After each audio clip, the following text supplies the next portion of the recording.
Okay, we've gone live, just so you know. I've got to just get the video working now. I've got to put the...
Okay, make a start. And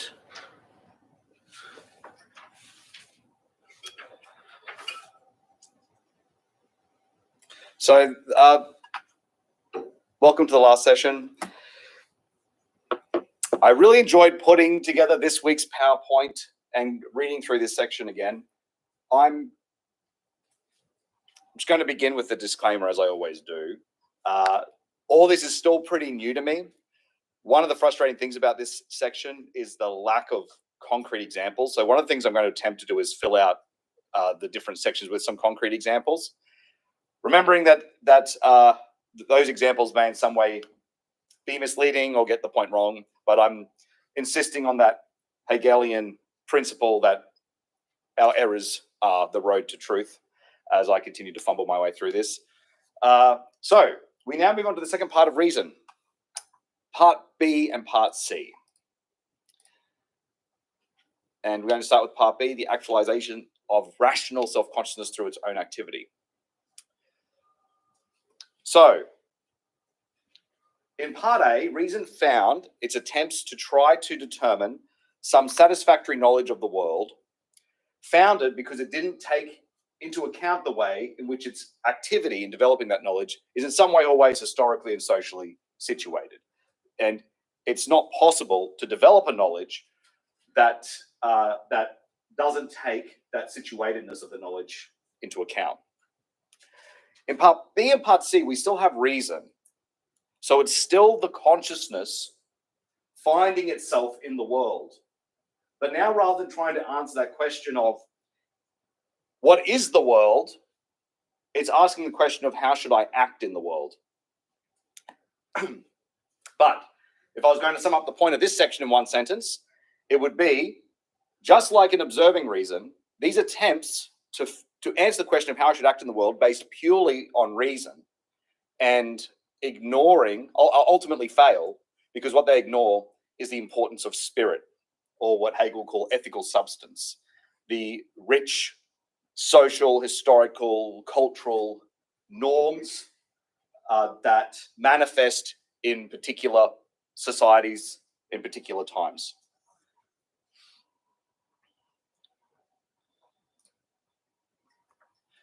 Now, at the start of this section, he starts this section by contrasting, first of all, how this section is different from observing reason. And he makes a point that whereas in observing reason, and you would have seen this, it sort of copies the pattern of consciousness.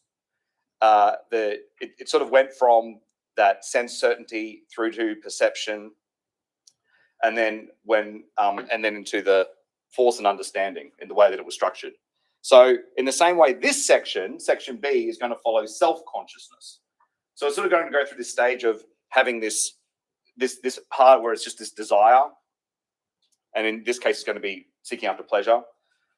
It's going to go through like a master-slave dialectic, trying to wrestle with other individualities being there in the section on the law and the heart. And then the last section, it's going to sort of do what skepticism and Stoicism did. It's going to say that there's a virtue that exists separate from the way the world actually is, and sort of alienate itself from the world that way. And then section C is the for it. So if observing reason is the for itself, just like consciousness was, this section is the in itself as consciousness was. This section is the for itself as self-consciousness was. And then section C is going to be the for itself and the in itself coming together. So trying to ground a answer in some sort of universal principle. The answer of how we should live in some sort of universal principle. And Hegel starts this section by talking about the realm of the ethical. And he basically says, we know what the ultimate goal of the self-consciousness is. The ultimate goal is this realm of the ethical life in which self-consciousness is recognized and acknowledged by other self-consciousnesses. So if we take this goal, and this is the notion which for us has already appeared on the scene in its reality, viz. The self-consciousness that is recognized and acknowledged, and which has its own self-certainty in the other free self-consciousnesses. So you've got that mutual self-recognition that we find at the end of the master-slave dialectic. If we look on this inner spirit as substance that has already advanced to the stage of having an outer existence, then in this notion there is disclosed the realm of ethical life. For this is nothing else than the absolute spiritual unity of the essence of individuals in their independent actual existence. It is an intrinsically universal self-consciousness that takes itself to be actual in another consciousness, in such wise that this complete independence, or is looked on as a thing, and is precisely therein that the universal self-consciousness is aware of its unity with it, and only in this unity with this objective being is it self-consciousness. This ethical substance, taken in its abstract universality, is only law in the form of thought, but it is no less immediately actual self-consciousness, or it is custom. The single individual consciousness, conversely, is only this existent unit insofar as it is aware of the universal consciousness in its individuality as its own being, since what it does and is the universal custom. So Hegel's point here is that we already know from looking at self-consciousness section that the realm in which self-consciousness is actually going to find that it's no longer alienated is going to be in this ethical life, the realm of ethical life. And an ethical life which is at once based on this mutual, reciprocal recognition of autonomy and individuals recognizing each other as self-consciousnesses, because only insofar as they have that recognition can they actually be self-conscious or be properly self-conscious.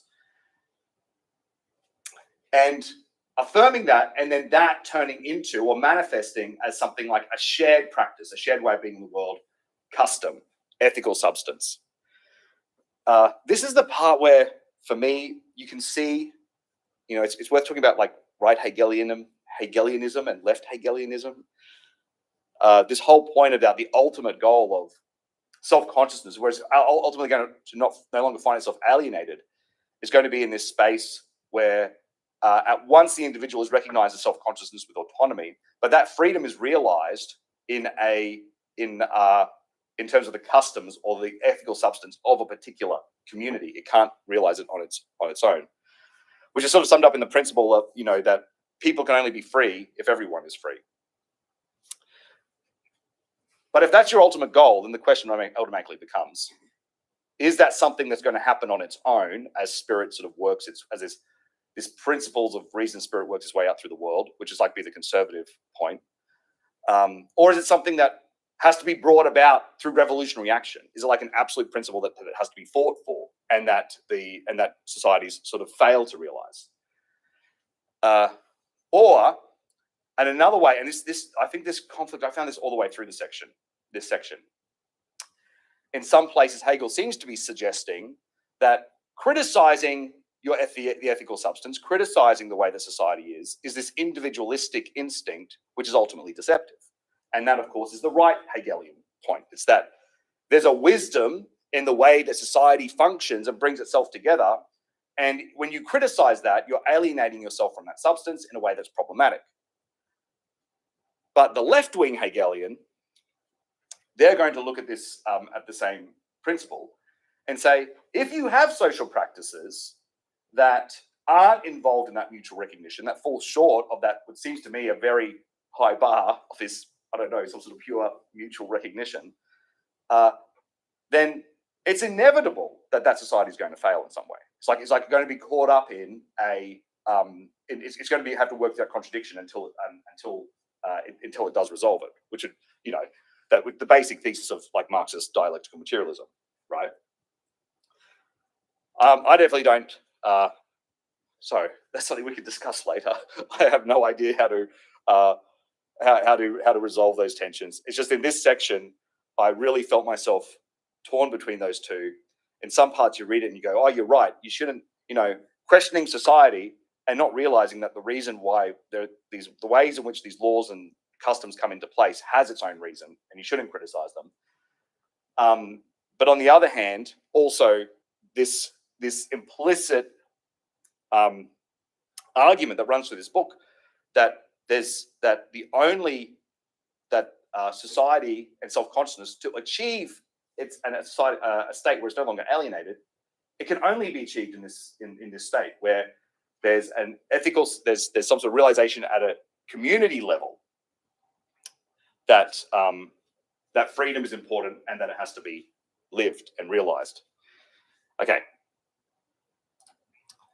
So then Hegel sort of gives us it's like almost a little preview of the spirit section. And he talks about, well, there would be a type of, in this ultimate free nation in which reason was realized in truth, there would be no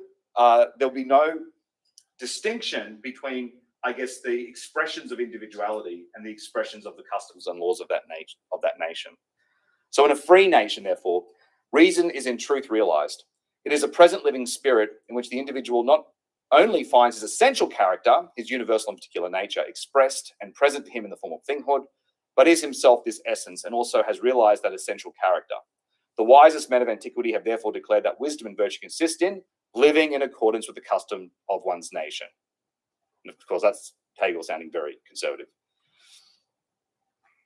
So that would, so Hegel is presenting that as almost like a type of ideal. That's what you want to find, to have that self-consciousness that's no longer alienated from its social substance. But consciousness withdraws from this happy state when it comes to see that this ethical order is merely given, and so it's something contingent rather than something that has necessity. It comes to see these cultural norms as a form of mere being, something that's just there rather than something that is grounded in some sort of necessary purpose. And once it sees spirit in this way, the trust in spirit is lost, and the individual has thereby placed himself in opposition to the laws and customs. These are regarded as mere ideas having no absolute essentiality, an abstract theory without any reality, while he has, as this particular I, his own living truth. And this breaking away from spirit and seeing itself as an individual that has its own truth is what is going to start the first form of consciousness in section B. The individual asserting itself as separate to the spirit or the ethical substance. So it is practical consciousness which steps into its world, which it finds already given, with the aim of duplicating itself in this distinct form of something separate and individual, of producing itself as this individual, as this existent counterpart of itself, and of becoming conscious of this unity of its own actuality with the objective being of the world. So you can see why we're still definitely in reason here. Yes, it's an individual separating itself from the social, but it's trying to bring about its own actuality, the actuality of its individuality into the objective world. Self-consciousness has the certainty of this unity. It holds that the unity is implicitly already present, or that this agreement of itself with thinghood already exists, and is only to become so for it through its own agency, or that the production of that unity is equally finding of it. So this unity means happiness. The individual is sent out into the world by his own spirit to seek his happiness. Such a optimistic beginning to the journey, which is ultimately going to fail. So then in the next two sections, he just makes the point that we know, as we're watching this consciousness, we know that ultimately this consciousness is going to fail. We know that the only way it's actually not going to be alienated, as we're looking onto this consciousness going through these dialectical states, that it's only going to really find itself when it reunites with that ethical substance, when it no longer sees them as something over and separate from it. But that's not where self-consciousness is now. Self-consciousness, which is at first only the notion of spirit, enters on this path with the characteristic of holding itself to be, as a particular spirit, essential being. And its aim, therefore, is to give itself as a particular individual and actual existence, and to enjoy itself as an individual in that existence. And in the spirit section, that separation from ethical substance is sort of Hegel describes the Greek life as being the society where individuals did not separate out their individuality from the social norms and customs of the society. So whereas this separation, where the individual becomes alienated from their social substance, that's a feature of modernity. And now Hegel is not claiming that we can go back to being Greek, right? So his ultimate argument will be that we do have to recover something of that Greek idea of practical reason, which is really strongly rooted in a social and political reality, so that you have that harmony of the subject and the world again. And in the spirit section, he's going to trace how that individual social split occurs in history. But Hegel also sees that individualistic turn taken by reason as progressive, as inevitable. So ultimately, he's looking for this social order, but one which is where the self-consciousnesses, in a way, are aware of themselves as self-consciousnesses who are actively, freely choosing this social order rather than unthinkingly following it, I guess you could say. Okay, so the three stages. We start with pleasure and necessity. The consciousness frees itself from the contingency of custom and just indulges in pleasure, and decides the best way for me to be at home in the world is just to enjoy life. It plunges, what a great verb, it plunges, therefore, into life and indulges to the full the pure individuality in which it appears. It does not so much make its own happiness as straightway take it and enjoy it. The shadowy existence of science, laws, and principles, which alone stand between it and its own reality, vanishes like a lifeless mist, which cannot compare with the certainty of its own reality. It takes hold of life as much as a ripe fruit is plucked, which readily offers itself to the hand and takes it. Possible little allusion there to the biblical myth of the Garden of Eden. So this individuality at the first stage is like, I'm an individual, I'm separate from substance. Why should I follow these stupid social customs and mores? I'm just going to indulge in pleasure. I'm going to go out and have a whole heap of fun. And so it's funny to compare these different forms of consciousness to dominant forms of consciousness that exist today. So I sort of see this as like the consumeristic thing. It would be like, what's your ultimate goal in life? Express your individuality through consumption. Go out and enjoy yourself. That's how you're going to find your real self. That's how you're going to find, you no longer feel alienated because you're going to be having so much fun, you'll even forget you're alive. So this, however, ultimately undermines itself for Hegel because it prevents the individual from a genuine connection or self-recognition with others. And so the thought here, and it's not hard to imagine. If you imagine someone and all they do is engage in pleasure, you get the sense they end up losing any sense of self, really, because all they are is these constant fleeting experiences that don't leave any permanent mark in the world, that don't have any sense of a project in the world, and where there's not really not even a project in terms of having any genuine relationships with others. Because generally speaking, if you're in a proper relationship with someone, eventually it's going to involve something other than just pleasure, right? And furthermore, in that state, if you're just constantly going from one pleasure to the next, it's like, oh, I'm going to go partying on Saturday night, and then I'm going to go watch a movie, and then I'm going to go on a boat and do some fishing, and then I'll go. It's like, in that state, you're like, what you're actually doing is just giving in to all these, I don't know if we call it, like almost like natural urges, these things that are just necessities.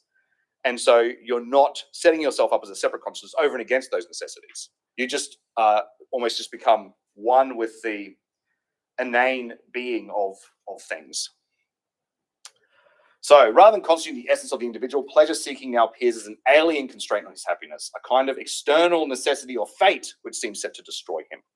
Consciousness thus moves from pleasure as individual to seeing it as universal, something which stands over and against the individual, leads to his downfall. So I'll read some Hegel making the same point. So the object of pleasure cannot account for why it desires what it desires. So rather than its desires being an expression of autonomy, they become this expression of necessity. The object then that is for self-consciousness as it takes its pleasure, its essence, is the expansion of those empty essentialities of pure unity, of pure difference in their relation. Beyond this, the object which the individuality experiences as its essence has no content. It is what is called necessity. For necessity, fate, and the like is just that about which we cannot say what it does, what its specific laws and positive content are, because it is the absolute pure notion itself viewed as being a relation that is simple and empty, but also irresistible and imperturbable, whose work is merely the nothingness of individuality.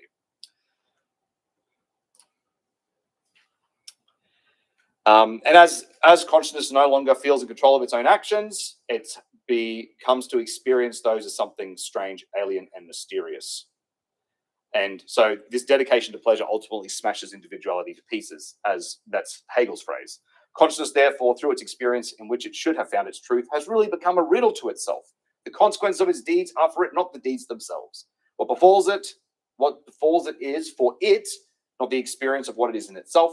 The transition is not a mere alteration of the form of the same content and essence, presented now as the content and essence, and again as object or outwardly beheld essence of itself. The abstract necessity, therefore, has the power of the merely negative, uncomprehended power of universality, on which individuality is smashed to pieces.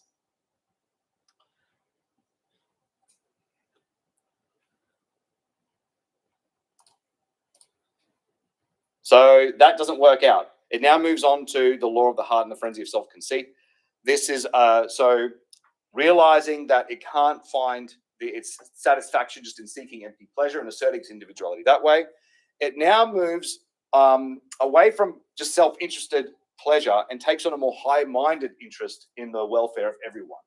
So this necessity then no longer comes from the outside world, but rather from within. The individual, this form of consciousness says, believes in the law of the heart.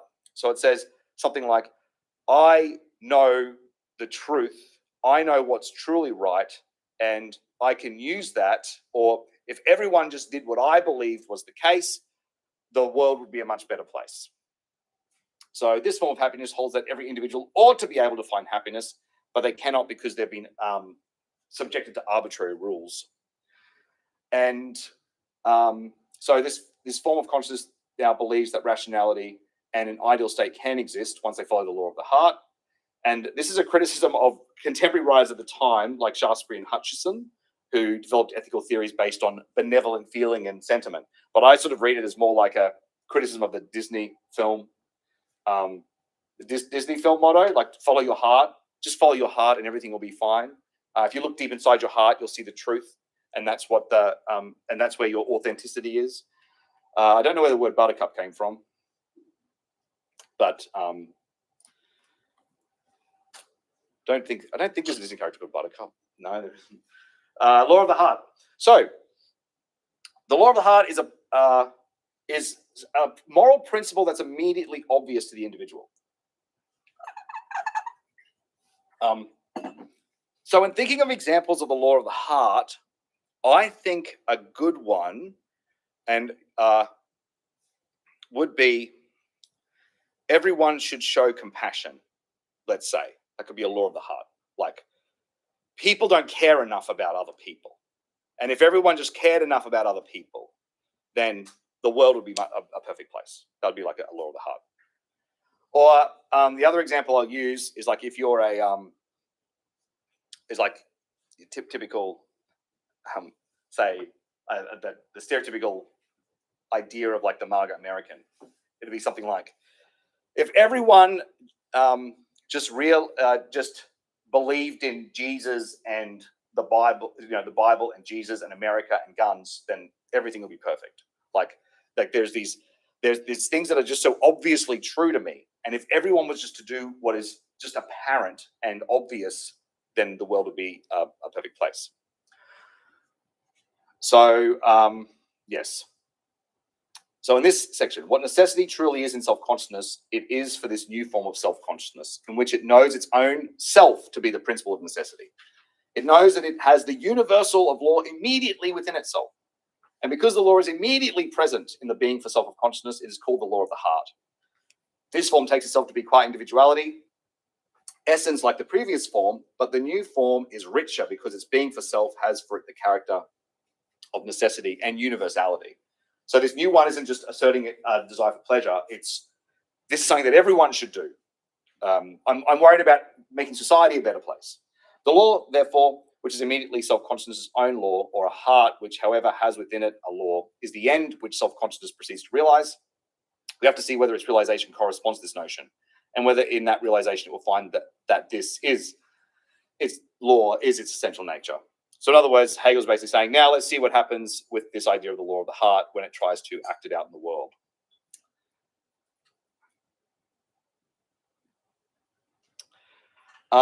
So the individuality then seeks to address injustices caused by things like contingency, by fate,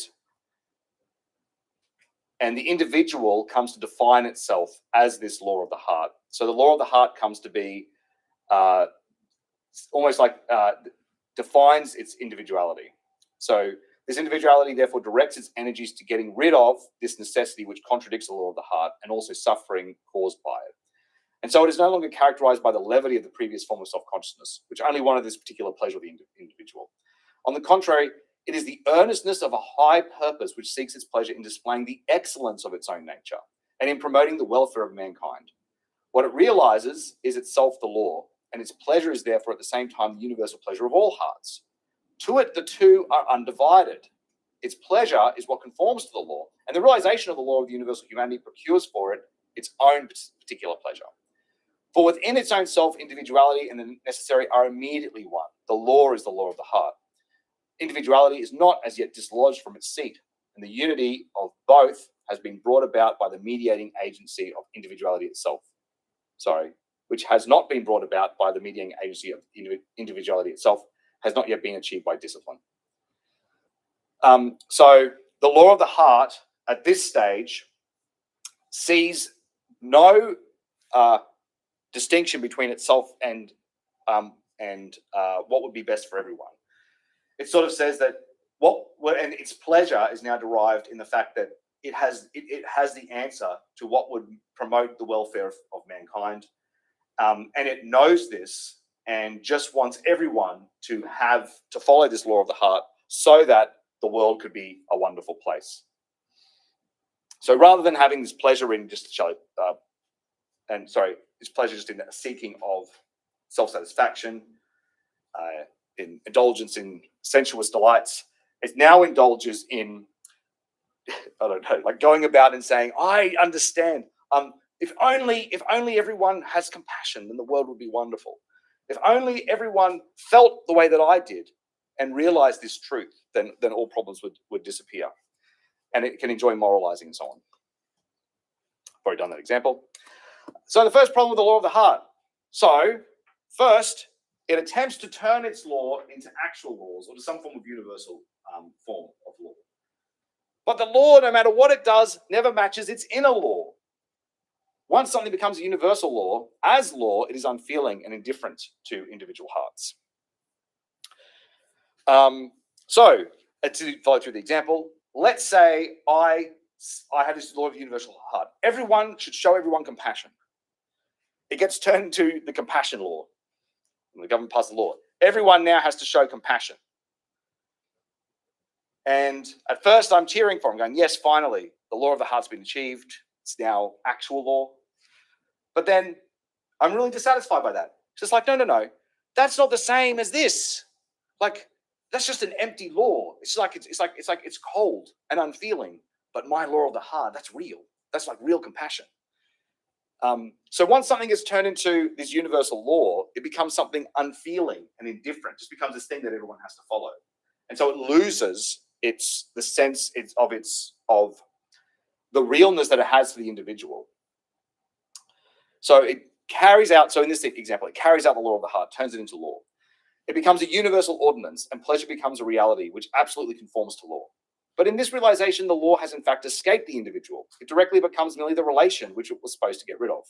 The law of the heart, through its very realization, ceases to be a law of the heart. For in its realization, it receives the form of an affirmative being and is now a universal power, for which this particular heart is a matter of indifference. So that the individual, by setting up its own ordinance, no longer finds itself to be its own. I think one area where this is really apparent is so people who advocate, for instance, laws against hate speech. And on one hand, it's like it's based on this law of the heart, right? It's like everyone should just be nice to each other. There's no reason at all to, express hatred. And then it gets turned into a law. It is illegal for anyone to say anything discriminatory against minority groups in society. And then someone posts online something about the police force, and the police force can go, "Hey, we're a minority group. We're identifying group, and you're being mean to us." And suddenly the law of the heart, which was all supposed to be about not expressing hatred, becomes one that the state can use to just silence any opposition, right? It starts with this really nice intention that feels good. But once it gets turned into a law, it's like, that's not what we meant. We didn't mean that no one was ever able to criticize anyone. Really what we meant was we had particular groups in mind, and but the moment you turn it into a universal principle, it becomes a law, and it doesn't worry about the heart anymore. It just worries about the words on the page. If you're going to say, I want to develop a law against hate speech, the trick is define hate speech in a way that's not going to be able to be appropriated by anyone to silence, that wouldn't be able to be appropriated by groups that have dominant positions of power in society to silence opposition to them. It's very difficult to do that. Feels so good though when you're advocating for it first. So to maintain this individuality, the consciousness comes to see that others do not have the same law of the heart. So the law of the heart is passed. Everyone be compassionate to everyone else. And then, I'm seeing someone, just to follow the law, go up to, I don't know, someone who isn't as wealthy and go, "No, I feel so sorry for you in your situation." And I'm like, they're not doing it right. That's not what I meant. It's like that they don't get the law of the heart that I had. So that it looks like, so that I wanted everyone to follow this law of the heart, but when other people do it, it's not right. It's like they're not following my law of the heart. The others don't have the same law of the heart. And this leads it then to in a very contradictory way, dismiss the hearts of others in a way. So others do not find in this content the fulfillment of the law of their hearts, but rather that of someone else. And precisely in accordance with the universal law that each shall find in what his own heart, they turn against the reality he set up, just as he turned against theirs. Thus, just as the individual at first finds only the rigid law, now he finds the hearts of men themselves opposed to his excellent intentions and detestable. Sorry, the other thing there is that when you make this law that everyone is compassionate, you find some people don't want to do that law, and the only thing you conclude from that is, their hearts must be different from my heart. And so that and then the question, of course, then follows, well, what makes your law of the heart better to their law of the heart? But consciousness also comes to see that it thought at first that the laws in society were just these oppressive, contingent things that didn't quite capture what society should be. And now it comes to see that actually, when my own law of the heart got turned into a law, it looks a lot like these laws that we already have. That these laws are also expressions of laws of the heart. What I thought to be something that's the opposite of the law of the heart is actually already an expression of the law of the heart of a lot of people. So it took to this divine and human ordinance, which it found as an accepted authority, to be a dead authority, in which not only its own self, to which it clings as its particular independent heart opposed to the universal, but also those subject to that ordinance would have no consciousness of themselves. But it finds that this ordinance is really animated by the consciousness of all, that it is the law of every heart. It learns from experience that the reality is a vivified ordinance. And it learns this, in fact, precisely in realizing the law of its own heart, but this means nothing else than that individuality becomes an object to itself in the form of universality, in which, however, it does not recognize itself. So it just comes to see that when a law of the heart becomes an actual law, it involves and that's the individuality almost becoming an object to itself in the form of universality, that is just what laws are. And so the laws that were already there are no different from his own law of the heart. So faced with these contradictions, it turns into the deranged consciousness. So now it becomes a crazy conspiracy theorist, blaming the corrupting influence of evil and social forces for the refusal of others to join in on their vision of the law of the heart. This is one of the great a great little passage here. So the heartthrob of the welfare of humanity therefore passes into the ravings of an insane self-conceit, into the fury of consciousness to preserve itself from destruction. And it does this by expelling from itself the perversion which it is itself, and by striving to look on it and express it as something else. It therefore speaks of the universal order as a perversion of the law of the heart and of its happiness, a perversion invented by fanatical priests, gluttonous despots, and their minions, who compensate themselves for their own degradation by degrading and oppressing others, a perversion which has led to the nameless misery of deluded humanity. So in this form of consciousness, rather than accepting that the law of the heart just can't be realized in the way that it wants it to, and that when it turns it into law, it just fails. It instead of seeing the failure as something inherent in the very project of trying to force this law of the heart on everyone, it says the reason my law of the heart failed was just some crazy conspiracy. And so this way it can hold on to this idea that its law was the correct one. My law of the heart is right. I made the law for everyone to be compassionate. I put it in place. It didn't work. It didn't have the effect I wanted to. The world isn't perfect. Why not? Biden, So because they're eating babies. That's what it is. So and then you come up with the conspiracy theory. This is going. It'd be interesting to see, in the current Trump administration, because there really is that pattern of this of that sense of the law of the heart with some of those principles, right? It's like, if everyone should be Christian, because without Christianity, people lose their morals. So we're just going to make everyone say prayers in schools.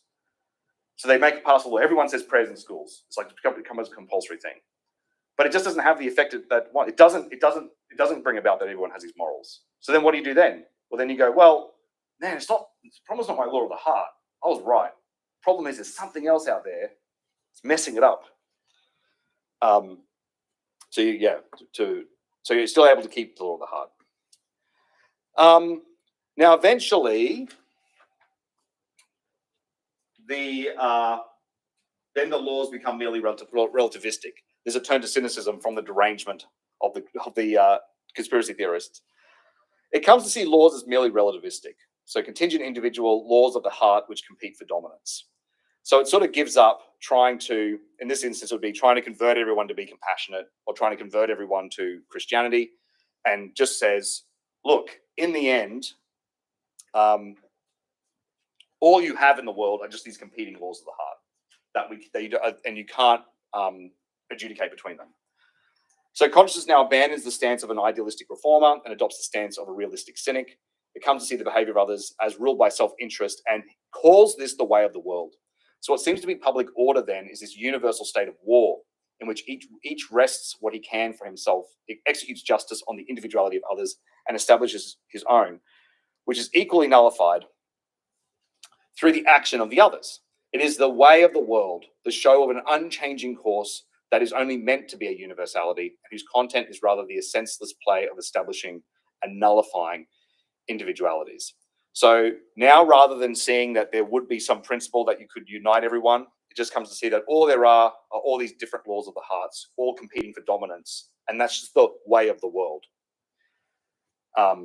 Which leads us to our next form of consciousness, virtue in the way of the world. So this is like skepticism and stoicism. You can see how the law of the heart is similar to the master-slave dialectic in terms of you have these, instead of it being are trying to assert their self-consciousness, they're asserting their laws of the heart and how they compete against each other, and they and one tries to get dominance over the other without either really ever achieving any satisfactory resolution there, because there's not that mutual recognition. Now, in Virtue and the Way of the World, the consciousness tries to separate itself out from the world. It sees the world as this corrupt place, the way of the world, where people are just going to follow their self-interest. They're not going to be virtuous. You can't expect them to be. But what you can do is yourself have virtue. So you can believe in it's possible to live in this corrupt society, but not be polluted by it, and to maintain a virtuous existence, to hold on to virtue. So this idea of virtue is based on antithesis between individuals as virtuous, who are not corrupted by the world, and the individual who is self-interested. And I would have loved to, again, I was trying to think of an example to unpack here. Now, what I have in my mind would be something like someone really interested, say, in real estate. And when they look at real estate and real estate investment and making money off real estate, I promise you this is not a veiled description of myself at all. That they see that people involved in real estate, they don't care about anything else but self-interest. All they care about is making money and making profit. Now, I'm going to be involved in that world as well, but I'm not going to allow myself to be polluted by that. I'm going to maintain a virtuous distance from it. So there's going to be certain principles I'll never break. You know, I'm going to make sure I'm a good person. You have to participate in the way of the world, but you can do it in a way that you don't lie and you don't cheat. So that I'm not going to be like everyone else. That's the idea. So virtue involves this conscious maintaining its integrity in the face of the way of the world. The individual disciplines itself to subordinate itself to what is intrinsically good and true, while the way of the world is the reverse of this behavior. It's just pure self-interest. And the way of the world also, you can basically see it as a combination of the two previous stages. It's pleasure, it's looking after its own pleasure, and it's also the way of the law of the heart, because it's individuals asserting their own, sort of following through just on their own principles on what they believe the world should be like. So for the virtuous consciousness, law is the essential moment, and individuality the one to be nullified, and therefore both in its own consciousness as well as in the way of the world. Individuality to be nullified because that's the individuality in terms of seeking after self. So in the former case, one's own individuality is to be brought under the discipline of the universal, the intrinsically true and good, but under that discipline it still remains a personal consciousness. True discipline requires nothing less than the sacrifice of the entire personality as proof that the individual peculiarities are in fact no longer insisted upon. So in this individual sacrifice, the individuality in the way of the world is at the same time eradicated. For it too is a simple moment common to both. So in the way of the world, individuality behaves in a way which is the reverse of its behavior in the virtuous consciousness. It makes itself the essential moment, whereas what is intrinsically good and true, it subordinates to itself. So it puts its individuality above the good and the true. Further, the way of the world too is for virtue merely this universal which is perverted by individuality. So it's a individuality that's been turned into a universal. So it's just a pure, everyone seeking their own self-interest. Now, so Hegel points out here, though, the key problem with virtue is that it's only defined negatively. So virtue can only define itself by saying, I'm not like the world. I'm not following the way of the world. I'm following a different path. But it can't actually ground itself in principles or ideals that without relying on the way of the world to give itself some meaning. So this characteristic can also be looked at in this way. The good in making its appearance in the conflict with the way of the world thereby presents itself as being for an other, as something that does not have a being of its own, for otherwise it would not want to make itself true by conquering its opposite. So the good then comes into view as it talks about gifts, capacities, and powers that individuals can use for the sake of virtue or in the service of the way of the world. So that if I'm this property person, for instance, part of my virtue is going to be the discipline that I cultivate to be good at buying properties and selling properties and making money off them. And again, I'm going to do that. I'm going to do it in a way that sort of maintains my virtue. But nevertheless, the ways in which I'm building my character are very similar to the gifts and the capacities and powers that individuals are using in the way of the world. And so they become the same tools. So in terms of means, because virtue is still living in the world and it wants to distinguish itself from the world, in terms of how it's making its progress in the world, it's not really different from the way of the world at all. So when it confronts the way of the world, it finds instances where, well, the way of the world actually isn't that bad. And this is where Hegel begins to, he was, I think, directly influenced by Adam Smith here. So Hegel basically refers to the invisible hand of the market. And he says that what the virtue actually finds when it looks out in the world is that there's not this absolute distinction between its own virtuous behavior and the self-seeking behavior of the way of the world, because others, in following this self-seeking behavior, actually do produce good. They actually do make the world a better place. And so there doesn't seem to be the same. So it doesn't seem to be the conflict that virtue thought was there isn't actually there. So therefore, wherever virtue comes to grips with the way of the world, so comes to fight the way of the world, it also hits upon places which are the actual existence of the good itself, which, as the in itself of the way of the world, is inextricably interwoven in every manifestation of the way of the world. And in the actuality of that in itself, virtue has its own existence too. For virtue, therefore, the way of the world is invulnerable. All the moments which in virtue itself were supposed to be risked and sacrificed are just such existences of the good, and hence are inviolable relationships. Consequently, the conflict can only be an oscillation between preserving and sacrificing, or rather there can be neither a sacrifice of what is one's own nor a violation of what is alien. Virtue is not merely like the combatant who in conflict is only concerned with keeping his sword bright, but has even started to fight in order to preserve the weapons. And not only can it not use its own weapons, it must also preserve intact those of the enemy and protect them against its own attack for all noble parts of the good on behalf of which it went into battle. Now, the way that I read this passage is something, I'm going back to my virtuous property developer, is that if this virtuous property developer was then thinking, okay, I'm going to act in the world in a way that maintains my virtue and integrity and nevertheless be successful, then it will find all the way through those interactions with that way of the world that it's not really in conflict with it, because it's going to find these other people who are acting in self-interests also being able to do things that help this person's life without going against those virtues. And so to maintain the goodness that this virtue wants to see in the world, the virtuous individual wants to see in the world, so things like, having a family, or things like, being a good father, being a role model, all those different roles of the virtue that sort of is separating itself from the way of the world is completely reliant on that way that the way of the world operates, and the goodness that comes out of this supposed self-interest that the virtuous person can benefit from. So rather than really being in conflict with the way of the world, it's actually pretty complicit with the way of the world. And all its talk about, I'm not like those other property developers. I'm completely, I'm different. I have honor. Is actually just, it's deceitful. Like, it really isn't that different from the other property developers in terms of what it's doing in the world, in terms of its and the way it's behaving. So the way of the world triumphs because this virtue in the end has no substance. In the end, when it comes to it and says, just explain to me exactly how you're not a part of the world, how you're not in the way of the world, the property developer ultimately has to admit, well, I'm not actually superior. There's not a sense in which I'm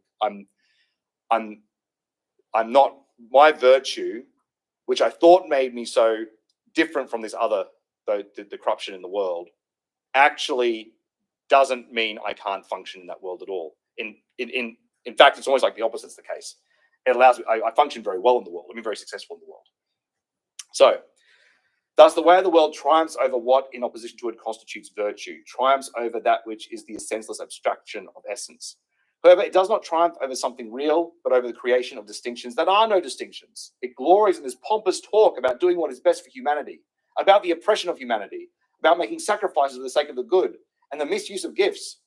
Ideal entities and purposes of this kind are empty, ineffectual words which lift up the heart but leave reason unsatisfied, which edify but raise no edifice.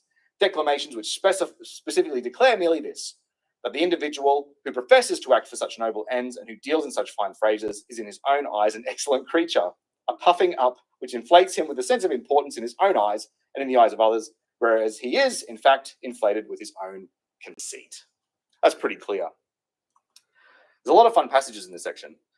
And then Hegel then talks about the ancient world and says, by the way, the ancient world didn't have this distinction between virtue of the individual versus the way of the world. So he makes the point that virtue in the ancient world had its own definite sure meaning, for it had in the spiritual substance of the nation a foundation full of meaning, and for its purpose an actual good already in existence. Consequently, too, it was not directed against the actual world as against something generally perverted and against a way of the world. But the virtue we're considering has its being outside of the spiritual substance. It is an unreal virtue, and virtue and imagination name only, which lacks substantial content. And then there's section 392 is where you have the comments about how the way of the world in the end is not that bad, that everyone acting in their own self-interest actually does bring about positive effects. So the individuality of the way of the world may well imagine that it acts only for itself or in its own interest. It is better than it thinks, for its action is at the same time an implicitly universal action. When it acts in its own interest, it simply does not know what it is doing. And when it avers that everyone acts in his own interest, it is merely asserting that no one knows what action is. In other words, when we act in our own interest, we actually are acting in the interest of everyone.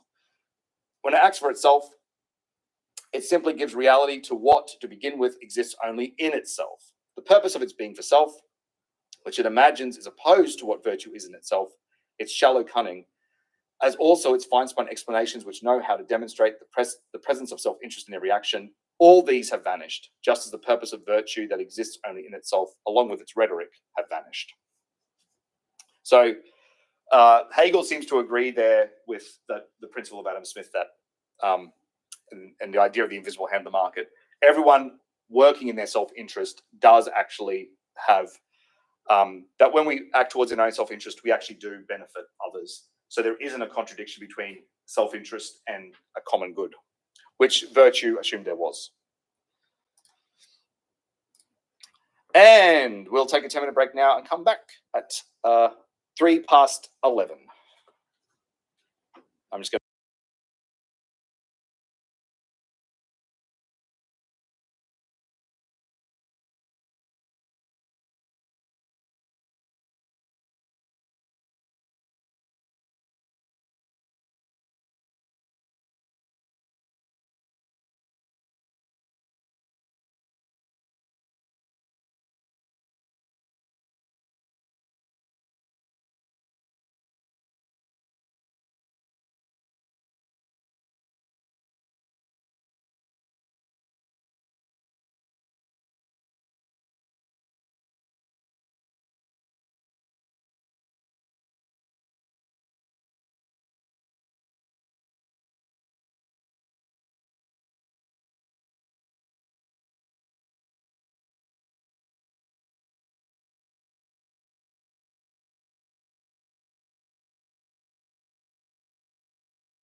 Okay, so last part.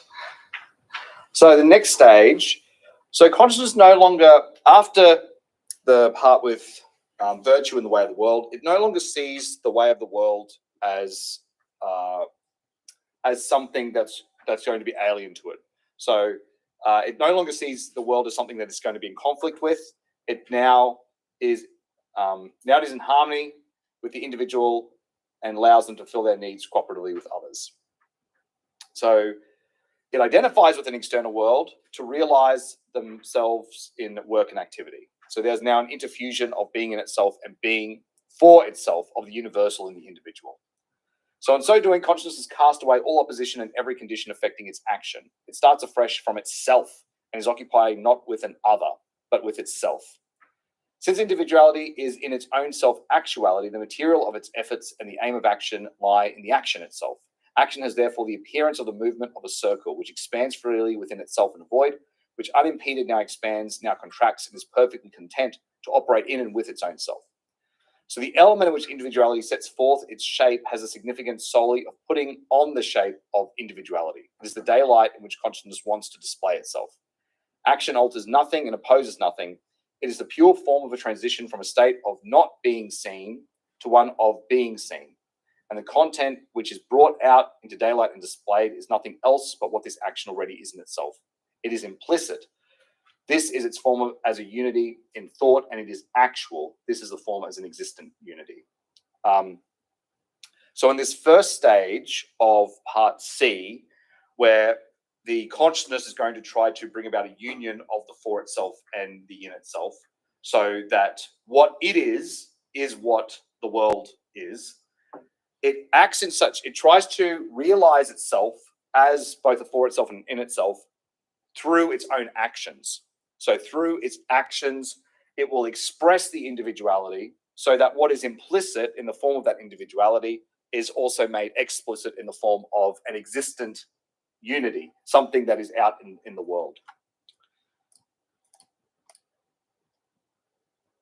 So the consciousness first appears as, so in this first stage, the consciousness appears as something natural and determinate that's not limited by the other or the world. It is free and self-identical.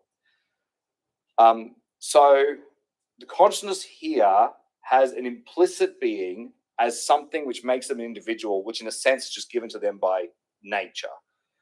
They have an individuality, and that individuality is just what they are, what makes them original. So this individuality appears on the scene as an original determinate nature, for it is implicit, originally determinate, for the negative moment is present in the in itself, and in this latter is thus a quality. This limitation of being, however, cannot limit the action of consciousness, for here consciousness is a relation purely of itself to itself. Relation to an other, which would be a limitation of it, has been eliminated. The original determinateness of the nature is therefore only a simple principle, a transparent universal element, in which the individuality remains as free and self-identical as it is unimpeded in unfolding its different moments, and in its realization is simply a reciprocal relation with itself. So this form of consciousness is attempting to express this innate individuality. It's not worried at this stage about whatever any other consciousnesses think, and there's nothing, it doesn't see there being anything in the way with that individuality being able to be expressed in the world through action. Its actions, so it has individuality. It expresses that in the world. When it expresses in the world, that world is an expression of its individuality, and so there's a reciprocal relation between individuality and expression of that individuality, its actions. And section 400, Hegel then identifies three aspects of the relationship between the individual and their action. So there's intention, activity, and product. So on one hand, the action is the object of consciousness as an end. So what I'm intending to do in the action. Second, it's activity. So the second movement is the end conceived, is the means by which this transition from intention to actuality is going to come about. And thirdly, there's the product, the object, which is no longer in the form of an end, directly known by the agent to be his own, but as the object that can now exist in the form of an other, completely separate from me once I've created it. So in this instance, I was going to use the example of a poet. So the intention is I'm going to write a beautiful poem. The means is pen and paper. The product is the poem as it would exist as an end product. So the individuality now attempts to express itself through the action. So this consciousness sees its individuality as determined by its immediate essence, its special capacity, talent, or character. So action simply translates this initial implicit being and has made it explicit. In its actions, the inner become the outer, and in the world, it's an expression of its individuality. So this form of consciousness is sort of, in the example of the poet, the fact that I have here my individuality is my special capacity, my talent. I have this capacity, this talent for poetry. In my action, I'm just going to take that implicit action and I'm going to make it explicit. And so through my pen and paper, I'm going to create products, poems, which now are going to, is how make my individuality something apparent in the world. So consciousness must act merely in order that what it is in itself may become explicit for it. In other words, action is simply the coming to be of spirit as consciousness. What the latter is in itself, it knows therefore from what it actually is. Accordingly, an individual cannot know what he really is until he has made himself a reality through action. However, this seems to imply that he cannot determine the end of his action until he has carried it out. But at the same time, since he is a conscious individual, he must have the action in front of him beforehand as entirely his own as an end.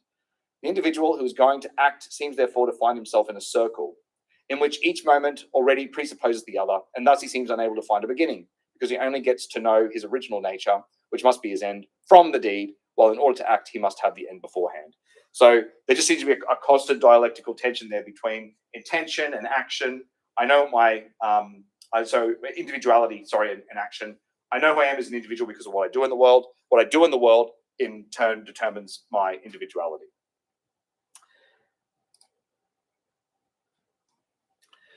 As a result of this form of consciousness, it's going to see whatever it produces as inherently good. So it, as he points out in these two sections, because it produces these works, and these works enable it to compare and contrast itself with others. So that you can have people, it can look like, well, this, in the case of poetry, that person's poetry is much better than my poetry, for instance. But in this form of consciousness, these value judgments of good or bad are not really relevant, because it doesn't matter how good the product is. The question is just, does it express my true essence?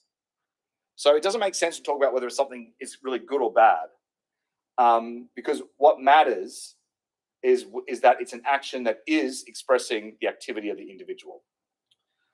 And as he says there, whether something is held to be good or bad, it is in either case an action and an activity in which an individuality exhibits and expresses itself, and for that reason, it is all good. And it would be strictly speaking be impossible to say what badness was supposed to be.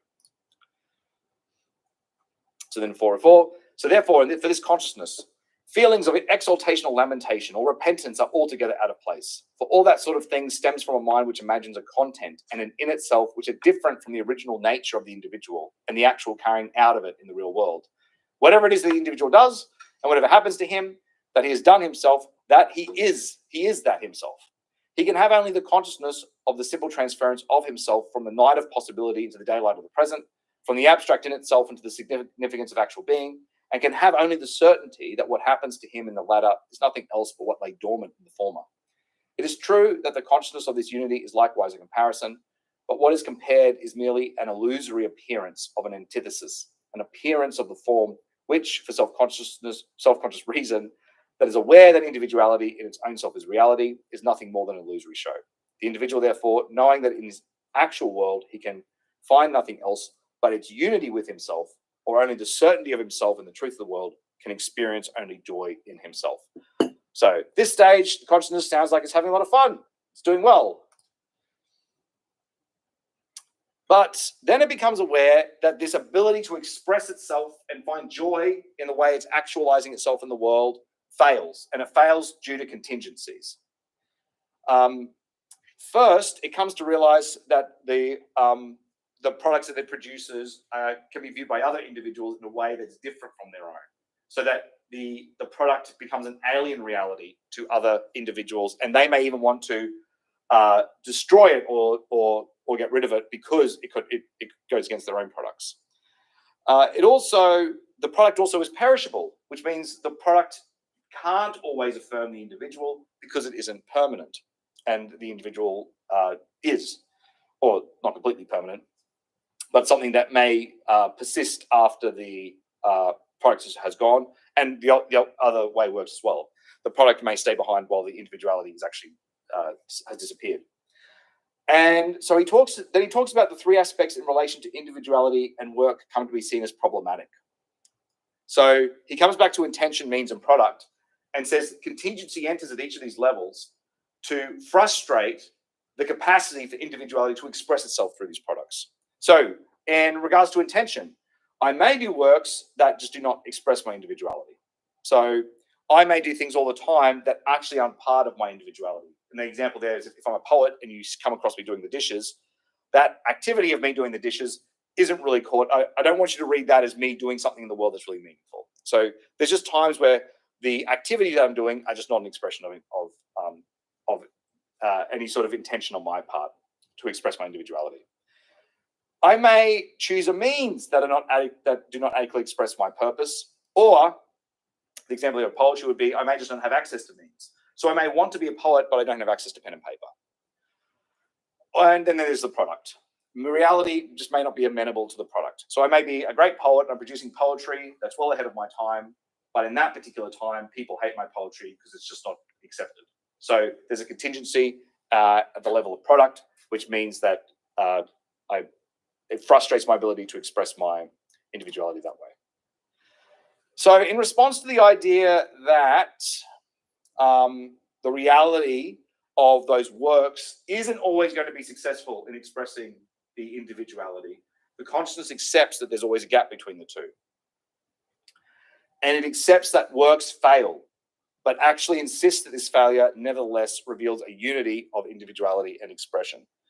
So this unity is the true work. It is the very heart of the matter, which ultimately holds its own and is experienced as that which endures independently of what is merely the contingent result of an individual action, the result of contingent circumstances, means, and reality. So an example of the heart of the matter would be, I write a poem and I don't know, maybe it's not a very good poem and you read it and you don't get a lot out of it, but I still say, yeah, but what I meant, but my intention is, you didn't understand it, but what I intended it to mean, the heart of it is still there. Or if I'm part of a, let's say, charity group, and I go over to another country, and we attempt to build some housing for a disadvantaged community, and the housing we produce is terrible. You know, the product we produce actually isn't very good at all. I'd say, yeah, but the heart of the matter is what we were helping. Like, so even though it may not look like we haven't produced anything that actually helps, but the heart of the truth of that is what our intention was, like what are we trying to help people. So that's what we mean by the heart of the matter. And then this turns into the matter in hand. And I was a little bit confused by this part because, and Jacob, you'll probably be able to answer this question, whether in Hegel, is there a difference between heart of the matter and matter in hand? Or because the Miller seems to go from heart of the matter to matter in hand, and I don't know if there's a distinction in the original. Yeah. That's a massive question. Yeah.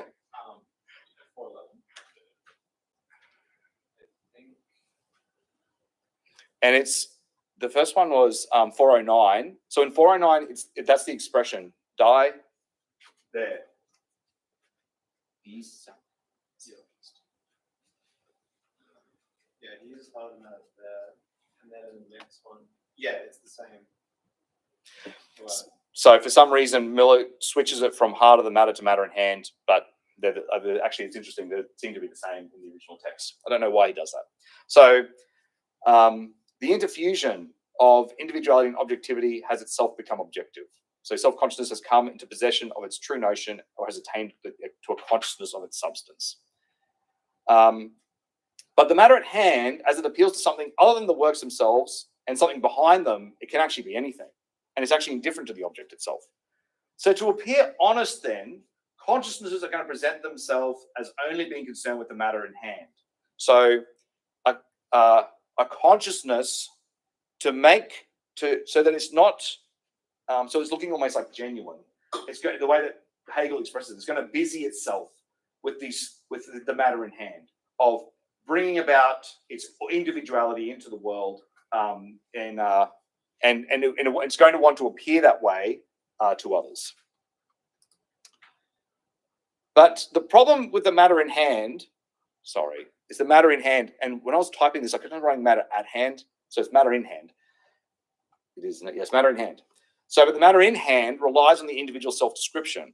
So, in the case of the charity organization that builds the terrible structure, I say to you, and you say to them, well, that's terrible. That's not very useful. And they go, yeah, but our heart was in the right place. Like what we were trying to do was write a structure. Was do this charitable work. I can't be sure that report is correct. Maybe they were genuinely apathetic. Maybe the whole thing was a deception. Maybe they were getting charity money, but they've kept some of it to themselves. So the point is, by the time you accept this idea that there's a matter in hand, that there's a real intention behind the product that I've produced, and it maybe the product doesn't marry that intention, I can sort of say my matter in hand is anything. So Hegel does some existence. Imagine an individual who does absolutely nothing, but then actually says, yeah, but I wanted to do something. Like I was willing it, but nothing actually just came about. Or an individual could do something really silly or harmful and say, yes, but that's not what I wanted to do. I was trying to, empty the dishwasher. Yes, and I accidentally ruined the toaster, but I was trying to help, If other individuals destroy his work, the other example is a strange one. It's like he says, if other individuals destroy the work, it can always say, yeah, but that was part of my plan in the first place. I wanted you to do that. I was actually in control the whole time. Or it could completely fail and say, look, reality was against me, but the matter in hand was that I was actually attempting to do something great, and that's what's the important thing. So my individuality remains unscathed. Or a great historical event could occur that has nothing to do with that individual, and the individuals can sort of just jump on the back of it and go, oh yeah, actually I did want that to happen. That was my matter in hand just expressing itself there. And Hegel's point is that we don't know. We'll never know if the person is being truthful about the matter in hand because it just relies on self-report. This seems to show that the matter at hand then is not just about the individual. If individuals are lying about their matter at hand, then the matter at hand, even though it looks like it's all about individuality, is actually about the recognition of others.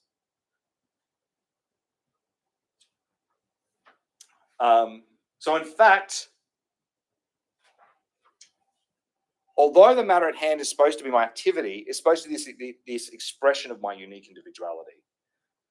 In fact, my concern to be authentic and to bring about my individuality in the world has very little to do with my individuality and much more to do with wanting social recognition for my activity and for the things that I'm producing. And so in a social situation where everyone is presenting their individual works and insisting on the matter at hand, that's just one in which everyone is tricking everyone else. Since in this alternation, consciousness keeps in its reflection one moment for itself and as essential, while another is only externally present in it or is for others, there thus enters a play of individualities with one another in which individualities for another, in which each and all find themselves both deceiving and deceived. So the example I'm using Catch from the Rye is someone decides to wear a red hunting hat to show that they're an individual and to protest against the corruption of the society. So that would be an expression of my individuality, right? It's like I decide to wear this red hunting hat. It's my way of saying I'm not like everyone else. I don't care what anyone else thinks of me. I'm a special individual. And this red hunting hat is a sign of my rebellion against society. Other people notice me wearing the red hunting hat. And they're like, oh, that's great. We want to rebel against society too. We're going to wear the red hunting hat. And so all of a sudden, this expression of my individuality becomes something that everyone starts like jumping on the bandwagon and putting on their red hats. But now we're wearing the red hunting hat, which is supposed to be a sign of my being indifferent to others, actually becomes a sign of fitting in. Now when I wear the red hunting hat, it's like, oh, you're one of the red hunting hat people. You're one of the people who believes in this, in individuals protesting against society. But then the reason I'm wearing the red hunting hat, the recognition that it's giving me, contradicts its original purpose, because originally red hunting hat was supposed to be the sign of my absolute individuality. When other people jump on that and say, oh, I want to express my individuality like you're expressing your individuality, all of a sudden it's not expressing my individuality. And then it looks like I've just got this crew of people following me. It's like you weren't interested in going against society, you're interested in making your own society. You're looking for other people to follow you. And then the red hunting hat stops being a sign of individuality and becomes one of an individuality that's like betraying itself. It becomes a sign of inauthenticity, of a desire to impress others, and a desire to fit in rather than a desire to separate myself out from everyone else. And in 417, Hegel goes through an example basically following through this sort of group mentality that occurs around the matter in hand. So they pretend that their action and efforts are something for themselves alone, in which they have only themselves and their own essential nature in mind. However, in doing something and thus bringing themselves out into the light of the day, they directly contradict by their deed their pretense of wanting to exclude the glare of publicity and participation and all and sundry. Actualization is, on the contrary, a display of what is one's own in the element of universality, whereby it becomes and should become the affair of everyone.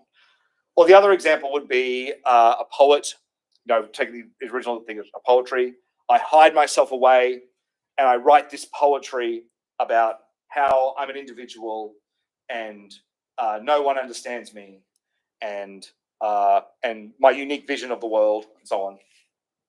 Someone discovers my poetry and I might say, no, I'm not interested in getting it published. This is just me. It's just mine. I'm not interested in any sort of recognition. But they say, oh my goodness, that's so humble. That's great. And they publish a book and they put that on it, that I don't want any recognition. And that makes it even more popular. And then I become a massive poet. And then all of a sudden, all these expressions of myself saying, oh, I just follow the art, become a means by which I'm achieving self-recognition, right? Sorry, social recognition. So my very expression of the fact that I'm indifferent to what other people think of me with my matter in hand is actually just an attempt to impress other people with my authenticity. And so it is still very much involved with what everyone thinks. So there's just a section. So the whole point is just that it's like the whole dialectic of being cool, right? So so people who are cool are just people who don't care what anyone else thinks of them, right? So that's how they impress you with their coolness. It's like, yeah, I don't care what you think of me. I'm indifferent to it. It's like, oh, gee, that's cool. That's so admirable. I'm going to follow you. It's like, oh, okay, fine. But so I don't care either way. It's like, oh, yeah, I don't care either way either. And so that becomes, I'm cool like you, right? It's like, yeah, we're both cool. Like, we don't care what other people think of us. But it's like, oh, but in that thing of insisting like you don't care, that's what gives you the social recognition. So there's a weird pattern where the people who make themselves seem authentic seem to attract people who go, yeah, I'm an individual too. I also want to express my individuality. But then it's contradicted because, yeah, but that means that you're not interested in individuality because you're just constantly after being recognized as someone who has that unique individuality. But it's actually all caught up in how other people see you and trying to impress the other. Even though you pretend it's actually, no, all I care about is the poetry. All I care about is the fashion. All I care about is whatever it is. Yeah. So this leads to the truth of the social nature of activity. So the truth of the matter at hand is that it involves participation of everyone. Self-consciousness comes to see its actions and its projects are the same actions and the same projects of others. It's just part of a wider community. So consciousness experiences both sides as equally essential moments, and in doing so learns that the nature of the matter in hand really is, what the nature of the matter in hand really is, that it is neither merely something which stands opposed to action in general and to individual action, nor action which stands opposed to a continuing being, and which would be the free genus of these moments as a species. Rather, is its nature such that its being is the action of the single individual and of all individuals, and whose action is immediately for others or is a matter in hand, and is such only as the action of each and every one, the essence which is the essence of all beings, spiritual essence. So it basically here grasps that action never makes sense as something that one does on one's own. It always has to be in that context of a community. So now it comes to reason ethically, because now it says, well, it's rather than thinking of individuality as or finding itself in the world as both the for itself and the in itself, rather than that being a matter of I'm just going to express my individuality in external products, it becomes, well, what is a way in which, as we can develop a way in which everyone can behave in a way that that affirms everyone, so that it's able to think of a way of being in the world which is no longer about the individual separating themselves from everyone, but as the individual seeing themselves as just another one, as fitting in with the universal now. And so now we come to reason and morality. And reason has two stages here. So, and this first stage is now going to be used to develop laws. So in this form of consciousness, it tries to develop, using reason, shared customs and values in the community, which are expressed in the form of moral imperatives. At this mode of consciousness, it assumes that ethical behavior is just something obvious, something almost like self-explanatory, and that there's a complete unity of ethical consciousness and ethical substance, or what a society determines to be ethical. So shared customs and values of the community are expressed in the form of moral imperatives. Such rules include everyone ought to tell the truth and love thy neighbor as thyself. So this form of consciousness is sort of trying to say there are universal rules, commands, moral imperatives that you can develop using reason, which just would apply for everyone, everywhere. Things like everyone ought to tell the truth and love thy neighbor. Now, since self-consciousness knows itself to be a moment of being for self in this substance, it expresses the existence of the law within itself as follows. Sound reason knows immediately what is right and good. Just as it knows the law immediately, so too the law is valid for it immediately, and it says directly, that is right and good. And moreover, this particular law, the laws are determinate. The law is the matter in hand, itself filled with significant content. So the law is almost like that. It's the expression of what all individuals truly want. And it's just, and another way of, I sort of see what he's describing there as something like, it's what we describe as conscience, as in you just know these things that are right, and they're sort of at the core of your individuality. The problem with this consciousness is that it claims to have determinate content, but to actually apply these moral principles in any context requires endless qualification and interpretation, which renders them no longer universal or necessary. And the idea of there being universal absolute content is contradictory, as when you try to apply this universal rule in a particular context, it has to be changed and adjusted, that really you're no longer applying the original rule. So he does two examples here. So the first one is that everyone ought to speak the truth. Well, he goes, well, if you want that, that's fine.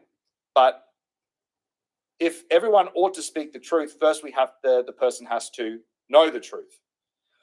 And not only would they have to know the truth, they'd also have to be convinced that what they thought the truth was actually the truth. In which case, the principle would have to be something like, everyone ought to speak the truth. That everyone ought to speak the truth and everyone ought to know the truth. But the moral principle that everyone ought to know the truth, it just seems very different. And it is not, and it seems to be demanding something very different from the ability to just speak the truth. Mostly because when you have that, if I give you the command, everyone should know the truth, it's almost like implying that not everyone does. And if it's the case not everyone knows the truth, then you definitely can't have the command that everyone ought to speak it, because you're not assuming that everyone actually knows the truth, right? So here's this example. So Hegel says, everyone ought to speak the truth. In this duty as expressed unconditionally, the condition will at once be admitted, if he knows the truth. The commandment then will now run, everyone ought to speak the truth, though at all times, according to his knowledge and conviction. Sound reason, this ethical substance precisely, which knows immediately what is right and good, will explain that this condition was already much part and parcel of that universal maxim, and that this is how it meant that commandment to be understood. But with this admission, it in fact admits that already, in the very act of saying the commandment, it really violates it. It said everyone ought to speak the truth, but it meant he ought to speak it according to his knowledge and conviction. That is to say, what it said was different from what it meant, and to speak otherwise than what means not speaking the truth. So, in which case, ironically, the very command to speak the truth is almost like not speaking the truth. The untruth or inapt expression in its improved form now runs, everyone ought to speak the truth according to his knowledge and conviction at the time, but with this correction, what the proposition wanted to enunciate as universally necessary and intrinsically valid has really turned around into something completely contingent. And the same with love thy neighbor. Everyone should, love thy neighbor as thyself. But one would assume that loving the neighbor involves treating them in a way that benefits them. But how do I know that what actually will benefit my neighbor? What if I attempt to help my neighbor, but in fact I harm them because I don't know what's best for them, because I'm unintelligent or because I'm misinformed? So, as he says, Hegel says, unintelligent love will perhaps do someone more harm than direct hatred. And even if I know what will benefit them, there are external circumstances that determine the success of my actions over which I have no control. So I could be intelligent, I could be well informed of what does benefit someone. I attempt to help them and to love them, but due to contingent circumstances, the actual effects of my help are the opposite. So Hegel's point is that such laws stop at ought. They have no actuality. They're not laws, but merely commandments. They actually don't have any serious content. They don't give you enough information to tell you how exactly you should act in particular situations.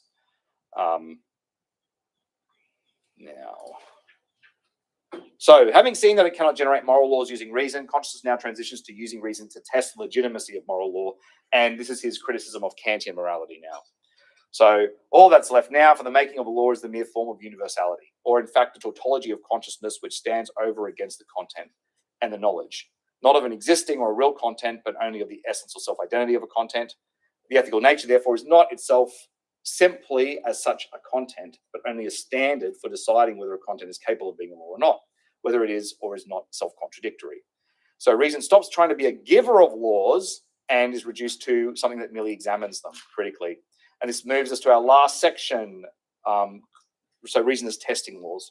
So consciousness now uses reason to test laws rather than to create them. It now reasons that reason can still be used to provide a procedural test to see if a particular action is moral, even if it cannot specify exactly how one should act in each situation. So in this form of consciousness, laws are no longer given but tested. And for the consciousness which tests them, they are already given. It takes up their content simply as it is, without concerning itself as we did, with the particularity and contingency inherent in its reality. It is concerned with the commandment simply as a commandment, and its attitude towards it is just as uncomplicated as is its being a criterion for testing it. So this is basically the Kantian categorical imperative, which basically is that I should only commit to an action if I can will this action as a universal law. And an example of that would be like the law that you shouldn't steal property of anyone else. So if I commit to the action according to if let's say I want to make the claim that stealing from others is morally acceptable, I can't do that because I would have to then be willing that everyone would steal because I'm stealing. But if I was going to will that everyone steal, then the benefit that I have from stealing something, I'd lose that benefit because I just lose whatever property I stole. It just destroys the very concept of property. So there's something contradictory in trying to assert that stealing is a moral principle. Whereas if I commit to a moral imperative that it's wrong to steal, that I should never steal, I can wish everyone would do that. So I can wish that as a universal law. So when I'm acting in that way, I'm being consistent. The test for universalizability of the categorical imperative, what it basically allows for is a test that basically says if you're doing a particular action, you're checking that as an individual, you're not privileging yourself over other individuals, that you're not separating yourself as someone exceptional. That you're happy to say that what you're doing is consistent with what you'd want everyone else to do. So it's a test by which you can see, are you treating yourself as is your action universalizable? Are you treating yourself as just another one rather than someone who's exceptional in some way and who wants to take advantage of and be parasitical of the rules and customs of a society? So Hegel's criticism of Kant, I don't think is that the moral imperative is wrong. It's just that it doesn't really give you a source of the ethical life. So he's not concerned with its the fact that the way in which it allows you to test things in terms of their universalizability. His point is that the categorical imperative can't be used to determine what the actual ethical life should be in the first place. So his point would be, you have an ethical substance. Once you have an ethical substance, you can use the categorical imperative to work out if certain principles within that ethical substance are going to be consistent within that ethical substance. But what the categorical imperative can't do is tell you what that ethical life should be in the first place. That's got to already be decided. So, and furthermore, the categorical imperative really is just like a purely formal test. Like the criterion is basically tautological. So so it's not really providing you with any sort of definite test so although you could use it to test your universalizability of particular actions in the context of an ethical life, it doesn't let you determine whether the ethical substance in the first place is ethical or is correct. So the example he uses here has to do with property. So he just says, imagine you can have a society that believes property is part of its ethical substance, owning property. Or you can imagine a society that is the opposite, like a communist society, where you don't have that, where the principle is no one should have property. And in either society, the categorical imperative doesn't let you, you find that idea of the principle that you should have a principle of property or a non-property, they both end up in contradiction. So it doesn't let you decide between those two points.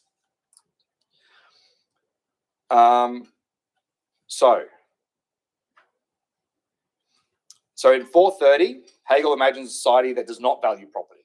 And he says, but such a society does not completely avoid ownership, as things are still owned eventually when they're used. I mean, his point there is that if you say no one owns anything, fine, but eventually, if I need to use this desk for something and I'm actually using it, there's a sense that ownership's happening there anyway, right? And if you then and the question also owns, well, how are you going to distribute those goods then in a way that follows your principle of equality? If you try to do it you do it based on need or based on the principle of equality. So people who need more get more, or just everyone gets the same. Either way, you cannot seem to develop a principle that's going to satisfy everyone, right? So he doesn't see that. So he basically says, if you try to develop a society based on the property of the principle that they don't own property, you're not able to use the categorical imperative to show that it is actually consistent. What about the other option? I come up with the idea of a society that does value property. Well, here again, there's a tension between the universal and the individual. Property ownership, the capacity to own property is something universal. Everyone in that society is the same. Everyone can own property. But the actual reality of people owning property is that people end up being treated differently. Again, you're not probably going to find... So in both instances, there's a tension between trying to satisfy everyone and trying to satisfy the individual. Neither, and the categorical imperative just does not let you determine which option you should take, because neither is consistent. So he says in 431, the criterion of law which reason possesses within itself fits every case equally well, and is thus in fact no criterion at all.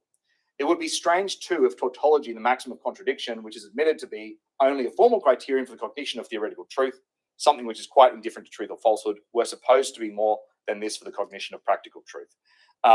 His point here is that even if you're going to say, like, let's say you're going to admit that the categorical imperative works, and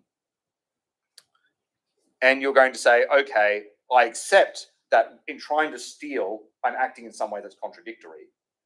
Hegel then says it's not clear that just the fact that it's contradictory means that it's immoral. Like, what's this link between contradiction and something being and being wrong? Contradiction on its own, which is useful for theoretical truth, doesn't really have any ethical content that you could use to justify the ethical substance of a particular society. So reason now comes to see that it does not have the means to establish the legitimacy of laws.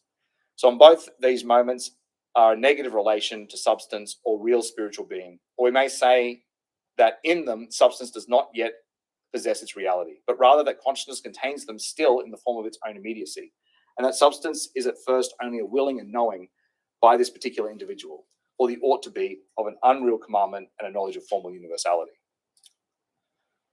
What does give legitimacy to the law is the spiritual being, and we begin to move into spirit here. Hegel's argument here is really interesting. He seems to suggest, as far as I can tell, that when we talk about something being right, what makes it right can't be anything that is outside of the customs, mores, the ethical substance in which the individual is involved. So that trying to ground the legitimacy of a particular, like ethical principle in something other than or outside of that society is sort of like missing the point. Like that's ethics are not grounded in something outside of, or some sort of principles that are outside of the spiritual manifestation of those different ethical substances. So the spiritual being thus exists first of all for self-consciousness as law, which has an intrinsic being. The universality associated with testing the law are merely formal, not an essential universality, is now behind us. The law is equally an eternal law, which is grounded not in the will of a particular individual, but is valid in and for itself. It is the absolute pure will of all, which has the form of immediate being. In other words, it's something like this. The reason that one does not do this is because one does not do it. Like if you're like, why is it wrong for me to lie? Because that's not what one does according to this particular community. It's just it's just not what we do, and so that's what is grounding the what's grounding the ethical substance.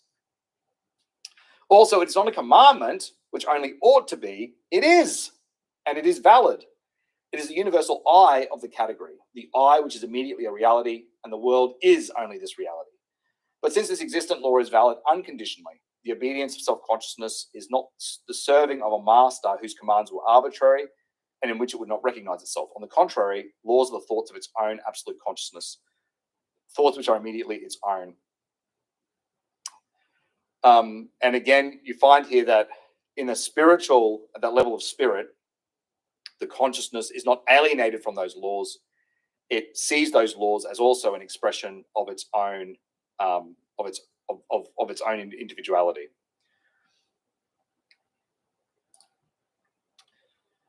And this is where he sort of criticizes why it's wrong to inquire after their origin, or to try to find something outside of spirit to ground the justification for these laws.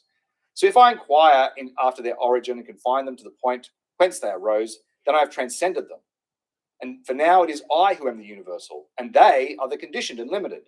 If they are supposed to be validated by my insight, then I have already denied their unshakable intrinsic being, and regard them as something which for me is perhaps true, but also is perhaps not true. Ethical disposition consists just in sticking steadfastly to what is right and abstaining from all attempts to move or shake it or derive it. Suppose something has been entrusted to me. It is the property of someone else, and I acknowledge this because it is so. And I keep myself unfalteringly in this relationship. If I should keep for myself what is entrusted to me, then accordingly to the principle I follow in testing laws, which is tautology, I am not in the least guilty of contradiction. For then I no longer look upon it as a property of someone else. To hold on to something which I do not regard as belonging to someone else is perfectly consistent. It is not therefore because I find something is not self-contradictory that it is right. On the contrary, it is right because it is what is right. So the reality of ethics for Hegel, he seems to be saying here, as far as I can tell, is just that once you're in a particular ethical substance, there are just things that you know are wrong to do, and you do them because that's the reality for you. It's not something that you can step outside of and then test. Because if you do that, then what you're doing is you're implying that they're not real principles. If you're going to say that the reason I think it's wrong to kill people is because I've done this categorical imperative, and using this rule, I've sort of worked out that it's wrong. There's something really inadequate about that. It's like, no, it's wrong because it's really wrong. There's a certainty about it, and that doesn't make sense for Hegel outside of the fact that we basically exist in the context of these ethical substances, where those laws are a key. Those ethical principles are just a key part of how we see the world and of who we are. And so to try to turn outside of spirit to find the legitimacy of them is just to, in a way, degrade them. Like the reality that they're there is more their reality, which is almost like felt by us, is what makes them real, not something outside of the spirit. He also here, this is and I don't find this convincing as a reply to a Kantian, but he seems to say here that if I take something of a friend and I start treating it as my property, it's like, oh, I'm not breaking the categorical imperative, because what I'll do is just tell myself, well, it is my property now. And so therefore I'm not breaking the categorical imperative. It's like, yeah, but then you're just obviously lying to yourself. And yeah, I don't find that aspect of his argument very convincing.